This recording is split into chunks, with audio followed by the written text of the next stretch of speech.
Sebanyak 4 prajurit TNI yang sebelumnya dinyatakan hilang akibat kontak tembak dengan kelompok kriminal bersenjata atau KST pimpinan Egyanus Kogoya di Mukimam, Kabupaten Duga, Papua Pegunungan, pada Sabtu 15 April 2023 berhasil ditemukan dalam kondisi meninggal dunia dan sudah dievakuasi ke Timika.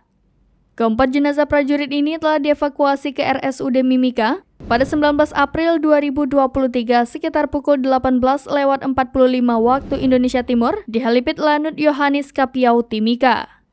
4 prajurit ini gugur dalam tugasnya menyelamatkan pilot Susi Air yang diduga disandra KKB.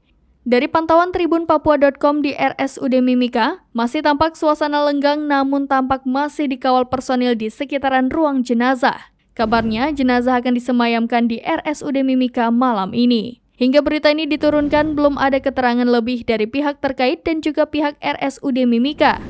Sebelumnya dalam keterangan tertulisnya, Kapendam 17 Cendrawasih, Kolonel Kavaleri Herman Tariaman menyampaikan, puji syukur berkat dukungan, support, dan doa dari semua pihak, tim gabungan TNI Polri berhasil menemukan 4 prajurit TNI. Jenazah yang dievakuasi termasuk Pratu Miftahul Arifin dan 3 lainnya, yaitu Pratu Ibrahim, Pratu Kurniawan, dan Prada Sukra dari Yonif R321 GT13-1 Kostrad.